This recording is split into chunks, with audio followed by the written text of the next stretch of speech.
누가복음 9장 28절에서 36절까지 말씀입니다. 누가복음 9장 28절에서 36절까지 말씀 번갈아 가면서 보도록 하겠습니다. 제가 먼저 읽겠습니다. 이 말씀을 하신 후 8일쯤 되어 예수께서 베드로와 요한과 야고보를 데리고 기도하시러 산에 올라가사 기도하실 때에 용모가 변화되고 그 옷이 휘어져 광채가 나니라. 문득 두 사람이 예수와 함께 말하니 이는 모세와 엘리야라. 영광 중에 나타나서 장차 예수께서 예루살렘에서 별세하실 것을 말할세. 베드로와 및 함께 있는 자들이 깊이 졸다가 온전히 깨어나 예수의 영광과 및 함께 선 두 사람을 보더니 두 사람이 떠날 때에 베드로가 예수께 여짜오되 주여 우리가 여기 있는 것이 좋사오니 우리가 초막셋을 짓되 하나는 주를 위하여 하나는 모세를 위하여 하나는 엘리야를 위하여 하사이다 하되 자기가 하는 말을 자기도 알지 못하더라. 이 말할 즈음에 구름이 와서 그들을 덮는지라. 구름 속으로 들어갈 때에 그들이 무서워하더니 구름 속에서 소리가 나서 이르되 이는 나의 아들 곧 택함을 받은 자니 너희는 그의 말을 들으라 하고 36절 함께 읽습니다. 소리가 그침에 오직 예수만 보이더라. 제자들이 잠잠하여 그 본 것을 무엇이든지 그때에는 아무에게도 이르지 아니하니라. 아멘. 기도하고 말씀 선포하겠습니다. 하나님 아버지, 하나님 말씀 앞에 섭니다. 말씀 앞에 설 때마다 그 말씀이 살아 역사하셔서 우리의 삶에 생명의 진리의 말씀들을 주고 있음을 알게 됩니다. 오늘도 이 말씀이 우리 영혼을 일으켜 세워갈 수 있도록 도와주시고 그 말씀 속에 담긴 하나님 아버지의 마음과 계획들을 깨달아가는 은혜를 누리게 하여 주옵소서. 예수님 이름으로 기도드리옵나이다.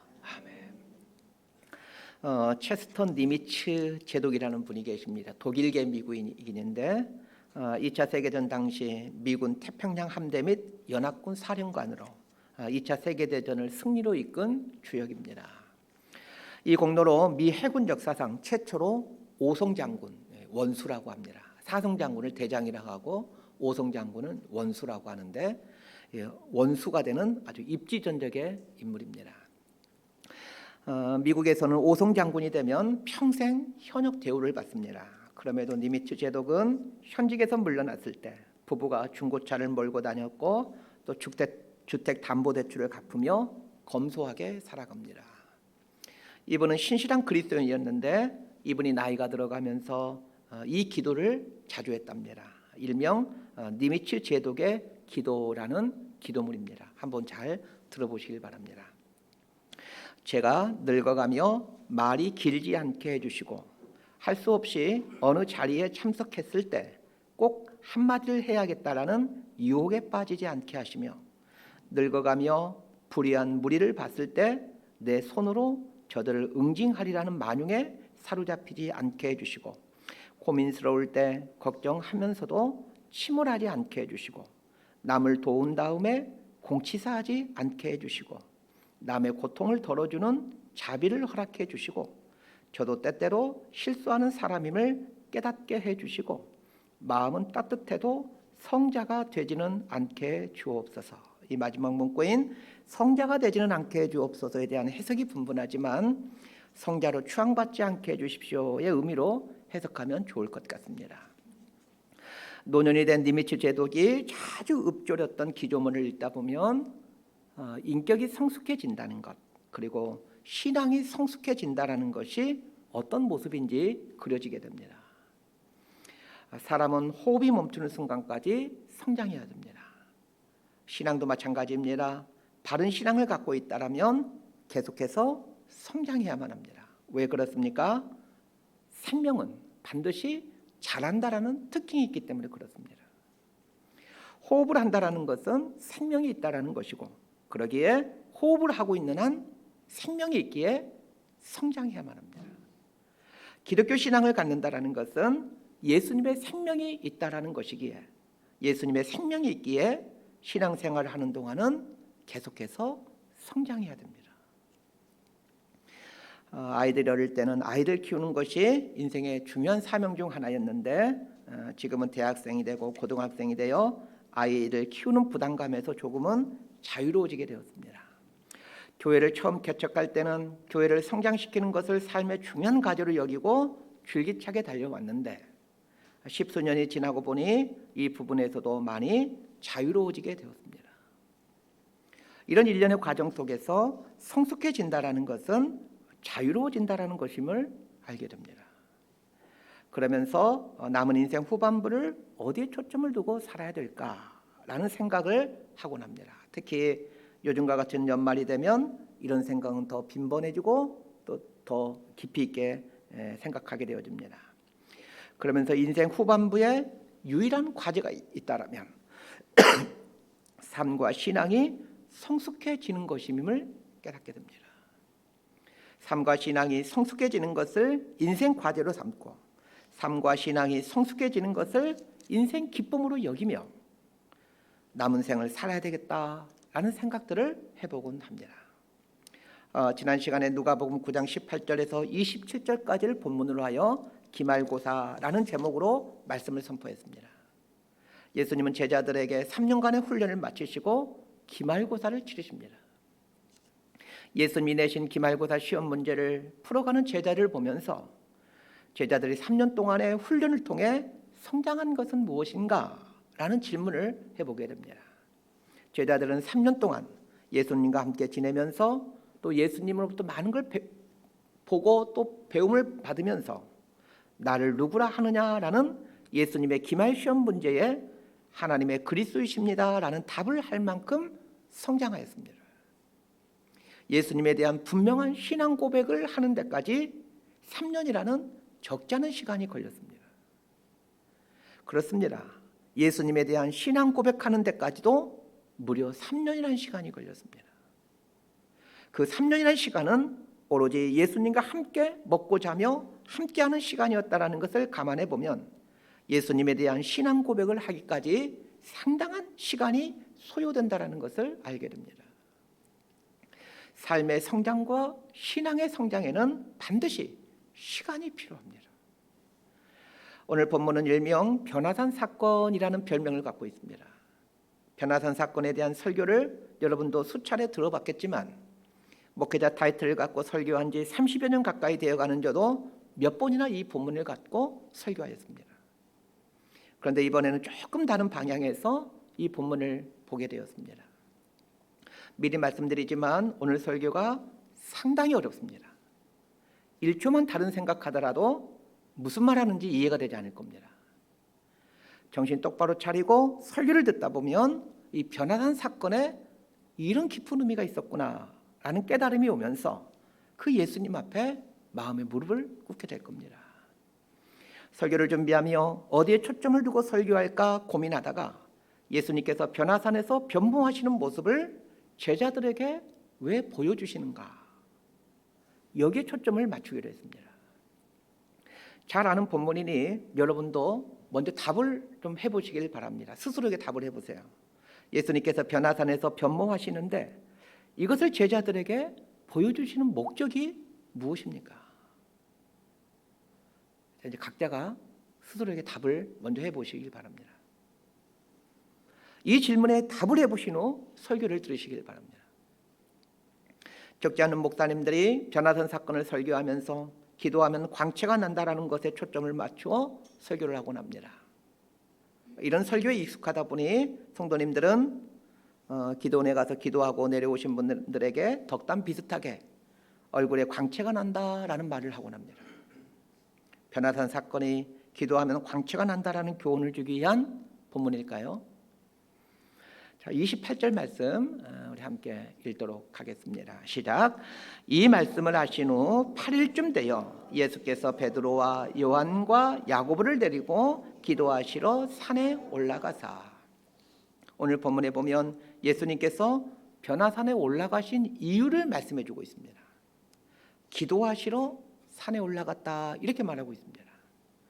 복음서를 보면 예수님과 관련하여 기도하셨다라는 표현이 몇 번 등장하는데 아주 중요한 일 앞에서 예수님은 기도하셨다라는 표현을 성경이 해주고 있습니다. 12제자를 선발하실 때 예수님께서 따로 기도하셨다라는 표현이 나오고, 십자가에 달리기 전날 밤 겟셋마네 동산에 가셔서 기도하셨다라는 표현이 나옵니다. 12제자를 선발하는 일, 그리고 십자가를 지신 일처럼 아주 중요한 사건 앞에서 예수께서 기도하셨다라는 표현을 쓰시는데, 이 변화산 사건과 관련하여 기도하시러 산에 가셨다라는 말을 하고 있습니다. 무슨 뜻입니까? 변화산 사건이 아주 중요한 사건이라는 얘기입니다.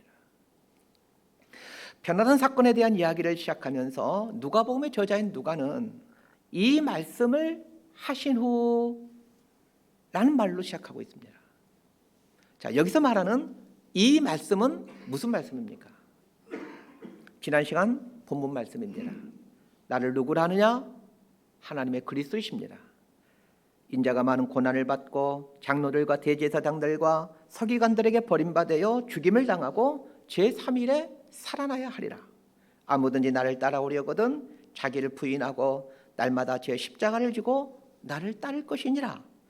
이 말씀을 하신 날로부터 8일이 지나서 오늘 본문인 변화산 사건이 일어났다는 것입니다. 그런데 누가가 변화산 사건을 기록하면서 이 말씀을 하신 후 8일쯤 되어라고 말하는 이유는 무엇이겠습니까? 변화산 사건이 8일 전에 말씀하신 인자가 많은 고난을 받고 장로들과 대제사장들과 서기관들에게 버림받아 죽임을 당하고 제3일에 살아나야 하리라. 아무든지 나를 따라오려거든 자기를 부인하고 날마다 제 십자가를 지고 나를 따를 것이라는 이 말씀과 깊은 연관이 있다는 뜻입니다. 변화산 사건을 해석하는 열쇠가 바로 이 8일 전에 말씀하신 지난주 설교 말씀입니다. 그러니까 28절 말씀인 이 말씀을 하신 후 8일쯤 되어라는 구절이 이 변화산 사건을 해석하는 열쇠가 되는 겁니다. 제자들 입장에서 예수님께서 8일 전에 하신 말씀을 한번 생각해 봅시다.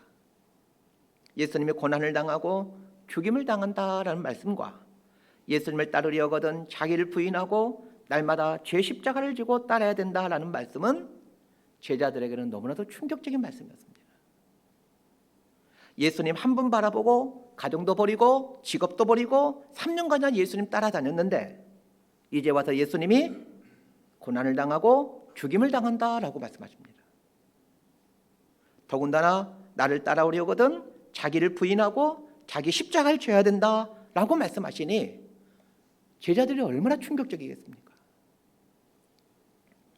누가복음이 기록된 때는 기원 후 70년경으로 예수님이 십자가에 달려 죽으시고 부활하신 후 무려 40여 년 정도가 지난 후에 누가복음이 기록되어지게 됩니다. 40여 년이 지난 후에 누가복음을 기록하게 되는데 변화산 사건이 있었다라는 것을 40여 년 전에 변화산 사건이 있었다는 것을 기억하고 있는 이유가 무엇이겠습니까? 여러분에게 40년 전쯤에 일어났던 사건 중 혹시 기억하고 있는 사건이 있습니까? 자, 여러분 나이에서 40을 한번 빼보시기 바랍니다. 그리고 그때 일어났던 사건들을 한번 생각해 보시기 바랍니다. 심지어는 그 사건과 또 다른 사건이 며칠 사이를 두고 있었다라는 것을 기억할 만한 그런 사건이 있습니까? 아주 충격적인 사건이 아니고서는 두 사건이 며칠 사이에 있었다라는 것을 기억하는 일은 없습니다. 예수님이 고난을 받고 죽임을 당한다라는 말씀, 그리고 예수님을 따르려거든 자기를 부인하고 자기 십자가를 지고 따라야 된다는 말씀이 충격 자체였다는 뜻입니다. 이 말씀을 들은 제자들은 큰 충격 속에 빠져 있습니다. 예수님께서 일주일 이상 충격에 빠져 있는 제자를 보시고 하신 일이 변화산 사건입니다.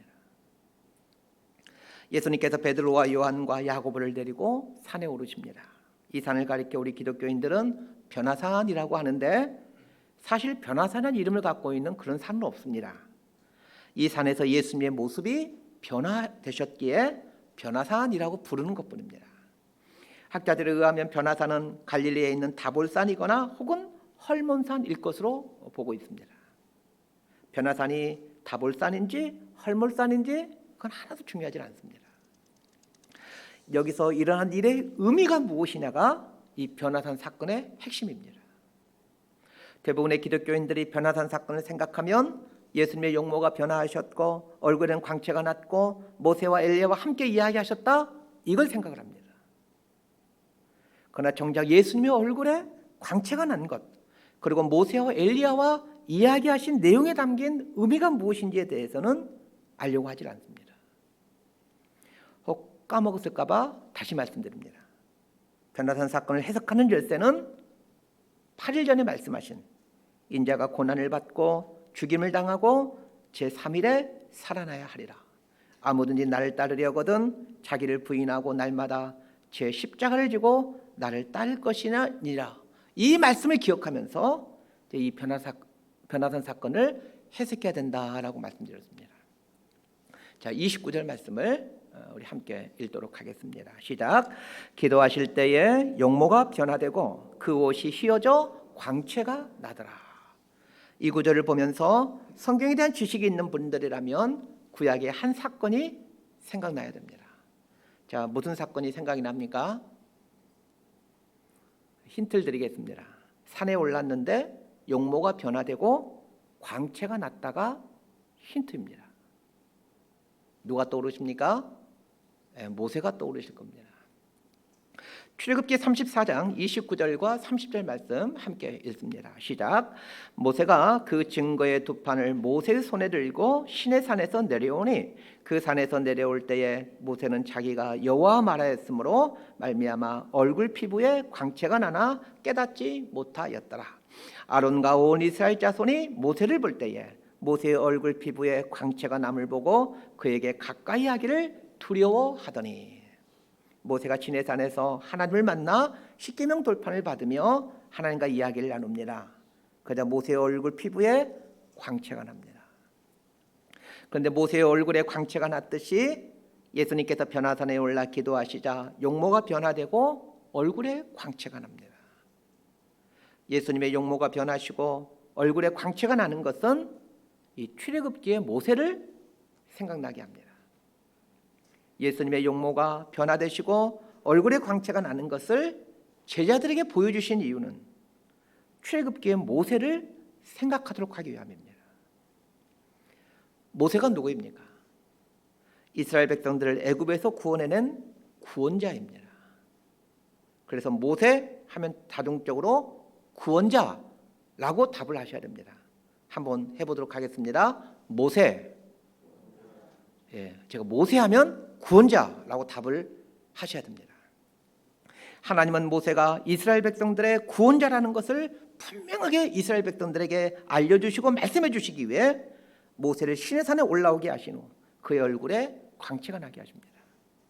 사실 이스라엘 백성들은 모세를 따라 출애굽을 하긴 했지만 하나님이 보내신 구원자인지 반신반의합니다. 실제로 가데스 바네아에서 모세를 죽이고 애굽으로 다시 돌아가자라고 쿠데타를 일으키려고 하지 않습니까?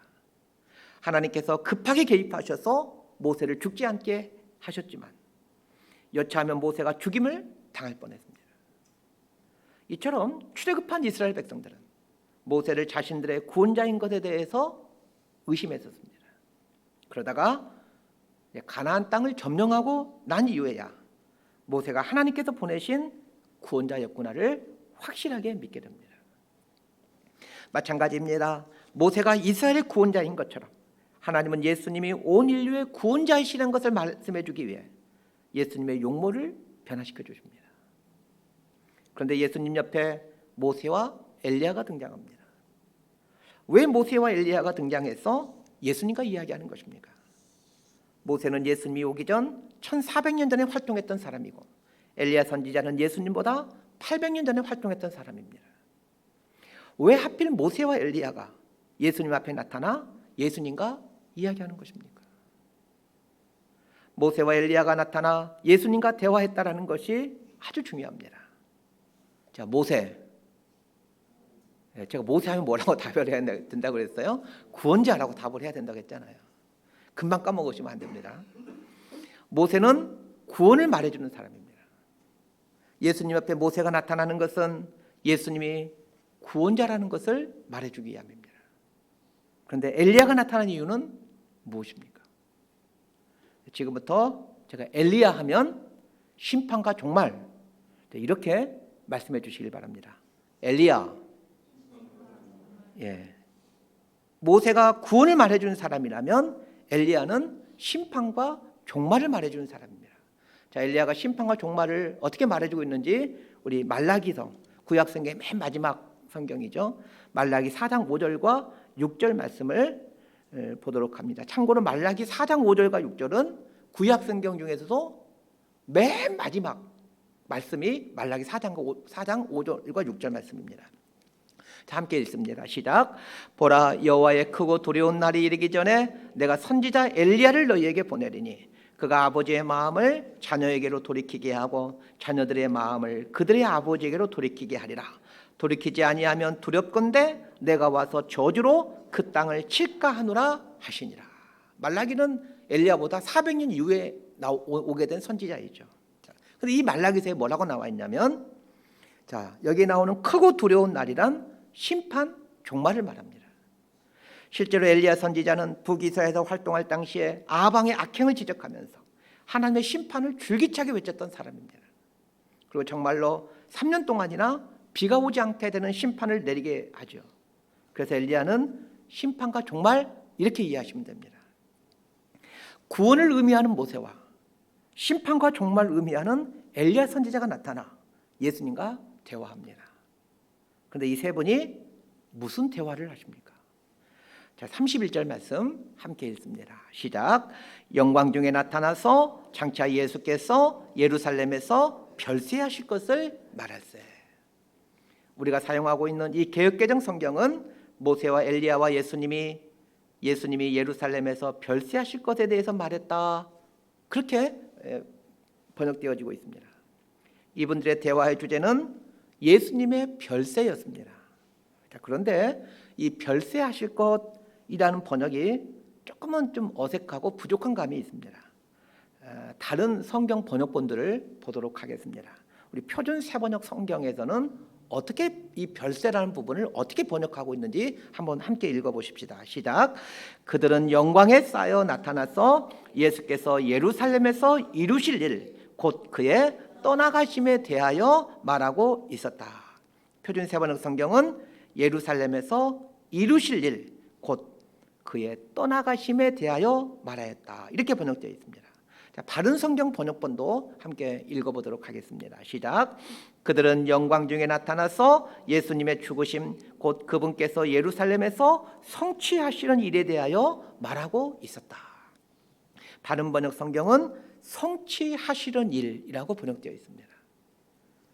자, 그러면 별세하실 것, 이루실 일, 곧 그의 떠나가심, 성취하시는 일, 이렇게 번역된 이 단어에 대한 헬라어 단어가 도대체 무슨 단어이기에 성경은 이렇게 번역하고 있는가를 한번 보셨으면 합니다.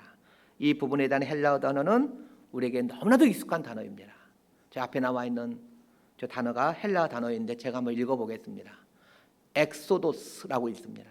제가 영어로 가운데 이렇게 가로를 쳐놓고 표시해놨는데 저거를 헬라어로 읽을 때 엑소도스라고 있습니다. 성경책을 갖고 오신 분은 31절에 나오는 별세하실 것이라는 말에 엑소도스라는 단어를 써놓아 주시길 바랍니다.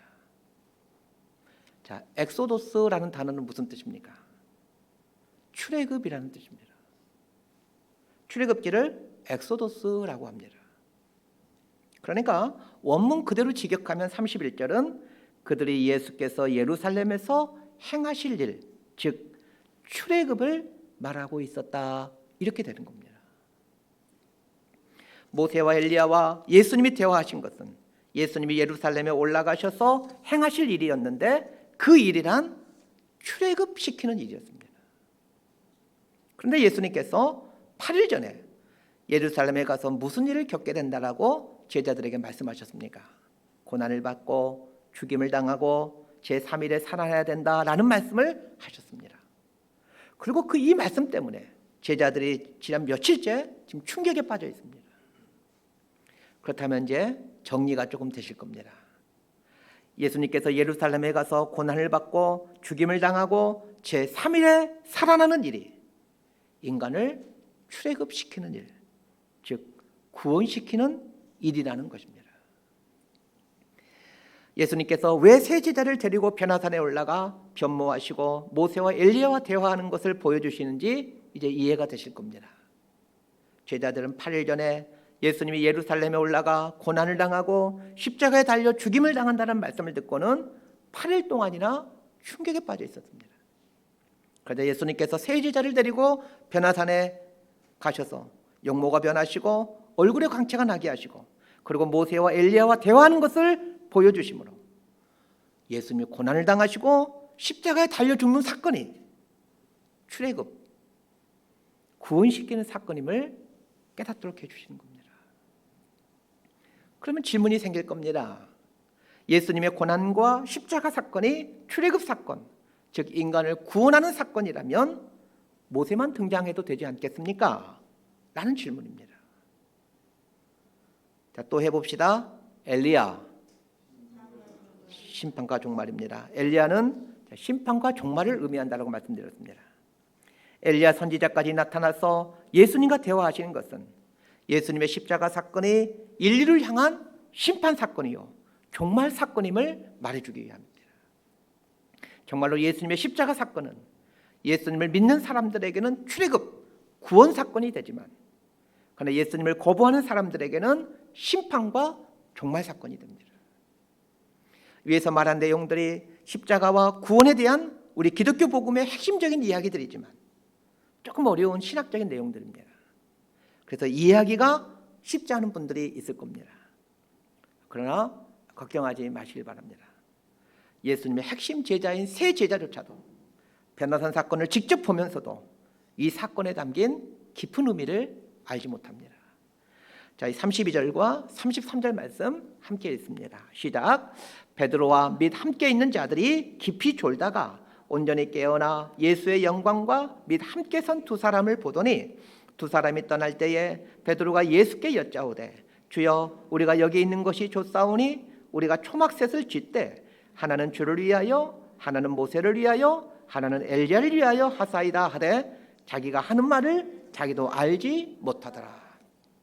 예수님의 핵심 제자인 베드로와 요한과 야고보조차도 이 영광스러운 사건 앞에서 깊은 잠을 잡니다. 깊은 잠을 잤다라는 말은 실제로 잠을 잤다라는 뜻이기도 하지만 은유적인 뜻으로는 그 깊은 뜻을 알지 못했다라는 표현입니다. 예수님의 핵심 제자들조차도 예수님의 고난받으심과 죽으심과 부활하심이 인간을 구원시키는 출애굽 사건이라는 것을 알지 못했습니다. 그래서 여기에 초막셋을 지읍시다 라는 엉뚱한 말을 하고 있는 겁니다. 베드로가 예수님께 예수님 우리가 주를 위하여 모세를 위하여 엘리야를 위하여 초막셋을 지읍시다 라며 했던 말을 성경에 기록하게 주고 있는 이유는 예수님과 3년 동안 동고동락하며 수제자로 칭할 만한 베드로조차도 예수님의 고난과 십자가 죽음에 담긴 깊은 의미를 알지 못했다라는, 즉 제자들의 어리석음을 말해주고자 이 부분을 기록하고 있는 겁니다. 그러니까 우리가 변화산 사건이 이해되지 않더라도 실망할 필요 없습니다. 그러면 언제 베드로가 예수님의 고난받으심과 죽으심, 부활하심이 인간을 출애굽시키는 구원 사건이요 또한 심판과 종말 사건이라는 것을 알게 되었을까요? 예수님이 당신의 말씀처럼 정말로 죽으시고 부활하시고 승천하시고 그리고 성령님이 임하셔서 말씀을 깨닫게 해주실 때야 비로소 제자들이 그 의미를 알게 됩니다. 그래서 베드로가 오순절에 성령님이 임하셔서 말씀을 깨닫도록 해주시자 그 무식한 어부인 베드로가 설교를 하게 됩니다. 그때 수천 명의 사람들이 회심하게 되어지죠. 자, 그런데 그 무식한 어부인 베드로의 설교를 한번 잘 보시길 바랍니다.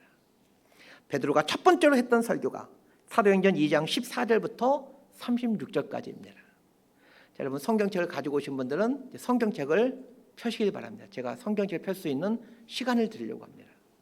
아주 중요하기 때문에 그렇습니다. 성경책을 펴서 사도행전 2장 14절부터 36절까지를 펼쳐놓으시길 바랍니다. 이게 너무 길기 때문에 이 부분을 다 읽을 수가 없습니다. 일단 성경책을 펴서 사도행전 2장 14절부터 36절까지를 쫙 펴놓으시길 바랍니다. 사도행전 2장 14절부터 36절까지를 보게 되면 특이한 사항 한 가지를 발견하시게 될 겁니다. 세 부분에 걸쳐서 푹 들어가 있는 부분이 있을 겁니다. 그렇죠? 사도행전 2장 14절부터 36절까지 보게 되면 세 부분이 이렇게 글씨들이 푹 들어가 있는 부분이 있습니다. 17절부터 21절까지가 푹 들어가 있고 25절부터 28절까지가 푹 들어가 있고 34절과 35절이 푹 들어가 있습니다. 이 푹 들어간 부분은 구약 성경 말씀을 인용한 부분입니다. 가장 앞에 나오는 17절부터 21절까지의 말씀은 요엘서 2장 28절 이하의 말씀인데, 자, 이 말씀을 인용한 후에 베드로가 결론적으로 하고 싶은 말이 23절 말씀입니다. 자, 23절 말씀은 자막을 보고 함께 읽도록 하겠습니다. 사도행전 2장 23절입니다. 시작. 그가 하나님께서 정하신 뜻과 미리 아신 대로 내준 바 되었거늘 너희가 법 없는 자들의 손을 빌려 못 박아 죽였으나. 여기서 중요한 단어가 못 박아 죽였다라는 말입니다. 베드로가 첫 번째로 한 설교에서 구약성경 요엘서 2장 28절 이하의 말씀을 인용하는데, 이 말씀을 인용했던 목적은 이 말씀이 예수님의 십자가 죽음을 말하고 있다는 것을 알려주기 위함입니다. 두 번째로 인용하는 구절이 사도행전 2장 25절에서 28절인데, 이 말씀은 시편 16편 8절 이하 말씀입니다. 자, 이 말씀을 인용하시고 나서 이 말씀을 인용한 목적을 31절에서 얘기합니다. 자, 사도행전 2장 31절 말씀 함께 읽습니다. 시작. 미리 본고로 그리스도의 부활을 말하되 그가 음부의 버림이 되지 않고 그의 육신이 썩음을 당하지 아니하시리라 하더니. 베드로가 첫 번째 한 설교에서 시편 16편 8절 이하 말씀을 인용하는데, 그 말씀을 인용한 목적은 이 말씀이 예수님의 부활을 말해주는 말씀이라는 것입니다. 세 번째로 인용한 말씀이 사도행전 2장 34절과 35절 말씀인데, 이 말씀은 시편 110편 1절 이하의 말씀인데, 이 말씀을 인용한 목적을 말해주는 구절이 사도행전 2장 36절입니다. 자, 2장 36절 말씀 함께 읽습니다. 시작. 그런즉 이스라엘 온 집은 확실히 알지니 너희가 십자가에 못 박은 이 예수를 하나님이 주와 그리스도가 되게 하셨느니라 하니라. 베드로가 첫 번째로 했던 설교에서 무엇을 결론으로 말하고 있습니까? 예수님의 죽으심과 부활하심을 말하면서 우리의 주와 그리스도가 되신다라는 것을 말하고 있습니다. 예수님의 죽으심과 부활하심을 보았으면서도 그 의미가 무슨 뜻인지를 전혀 몰랐지만 성령님이 임하시고 말씀을 깨닫게 해주시자 구약의 말씀들이 예수님의 죽으심과 부활하심을 말하고 있다는 것, 그렇게 함으로 예수님이 나의 주님이시여 나의 그리스도이심을 알게 되었다라는 말입니다. 이렇게 예수님의 수제자조차도 3년 동안이나 예수님을 따라다니며 배웠어도 심지어는 예수님으로부터 고난을 당하고 십자가에 달려 죽게 된다는 말씀을 들었음에도 예수님이 고난당하고 십자가에 달려 죽으시고 부활하신 사건의 의미를 알지 못했습니다. 그러니 예수님의 고난과 죽으심과 부활에 담긴 깊은 의미를 모르시더라도 자책하지 않게 되길 바랍니다. 그러나 언제까지 모르고 신앙생활을 할 수는 없습니다. 베드로가 구약 성경의 말씀들이 온통 예수님의 고난받으심과 죽으심과 부활하심에 대한 말씀들을 깨닫게 되었을 때, 그 예수님의 고난과 죽으심과 부활하심이 나의 구원을 위한 출애굽의 과정이었다는 것을 알게 되었듯이, 예수님의 고난과 죽으심과 부활하심이 나의 출애굽 사건이라는 것을 알기 위해서는 말씀 앞에 나 자신을 세워놓아야 합니다. 말씀 앞에 섰을 때 성령님은 이 성경의 이야기들이 나의 출애굽 사건에 대한 이야기라는 것을 깨닫도록 해주십니다. 이런 과정을 통해서 우리의 신앙이 성장하고 성숙해가는 것이지 교회를 열심히 다닌다고 성장하는 것이 아닙니다. 예수님께서 십자가에 달리시기 위해 예루살렘으로 가시기 전 분명하게 당신이 고난을 당하고 십자가에 달려 죽게 되고 부활하게 된다는 말씀을 하셨음에도 제자들은 이 말뜻을 이해하지 못할 뿐만 아니라 충격에 빠졌습니다. 심지어는 변화산에서 예수님의 용모가 변하시고 모세와 엘리야와 함께 예루살렘에서 성취하실 일에 대해서 말하는 것을 듣고 보았으면서도 예수님의 고난받으심과 십자가에 달려 죽으심의 의미가 무슨 뜻인지를 알지 못했습니다. 그러나 예수님이 고난받으시고 죽으시고 부활하시고 승천하시고 이어서 성령님이 오심으로 그 말씀들을 생각나고 깨닫도록 해주자. 그제서야 제자들은 예수님의 고난받으심과 죽으심과 부활하심이 자신들의 출애굽 사건이라는 것을 알게 됩니다. 그러자 예수님께서 제자들에게 하셨던 말씀인 나를 따라오려거든 자기를 부인하고 날마다 제 십자가를 지고 나를 따를 것이니라 라는 그 말씀대로 제자들은 자기를 부인하고 자기 십자가를 지고 예수님을 따르는 삶을 살게 되더라는 것입니다. 이처럼 예수님의 고난당하심과 죽으심과 부활하심이 나의 출애굽 사건이라는 것을 전 인격으로 깨닫는 순간 그제서야 자기를 부인하는 삶을 살고 자기 십자가를 지고 예수님을 따르는 삶을 살게 됩니다. 반대로 말하면 자기를 부인하지 못하고 자기 십자가를 지지 않고 예수님을 따르지 않고 있다는 말은 예수님의 고난당하심과 죽으심과 부활하심이 나의 출애굽 사건이라는 것을 이해하지 못하고 있다는 뜻입니다. 그렇다면 자기를 부인하고 자기 십자가를 지고 예수님을 따르는 삶은 어떤 모습으로 나타나는 것일까요? 도대체 어떤 모습이 자기를 부인하고 자기 십자가를 지고 예수님을 따르는 모습인 것입니까? 오늘 본문에 보면 아주 의미심장한 표현이 등장하고 있습니다. 자, 36절 말씀 우리 함께 읽도록 합니다. 시작. 소리가 그침에 오직 예수만 보이더라. 제자들이 잠잠하여 그 본 것을 무엇이든지 그때는 아무에게도 이르지 아니하니라. 오직 예수만 보이니라 라는 이 구절을 깊이 묵상했으면 합니다. 자기를 부인하고 자기 십자가를 지고 예수님을 따르는 삶을 우리 눈에 보여지도록 설명해 주는 말이 오직 예수만 보이더라 라는 이 말씀입니다. 잘 생각해 보십시오. 나를 부인해 갈 때 당연히 내 삶에 예수님만 보이지 않겠습니까? 매일 나를 십자가에 못 박음으로 날마다 내 자아를 죽는 삶을 살게 될 때 당연히 내 삶에 예수님만 보이지 않겠습니까? 그러나 우리의 실상은 어떠합니까? 나의 모습에서 예수님이 보여주고 있습니까? 서두에서 니미츠 제독이 노년에 자주 했던 기도문을 소개해드렸죠. 그 기도문의 한 문장 한 문장을 다시 한번 보시길 바랍니다. 제가 늙어가며 말이 길지 않게 해주시고 이 기도의 이면에는 내가 말을 많이 함으로 내가 드러나는 것을 경계한다라는 뜻이지 않겠습니까?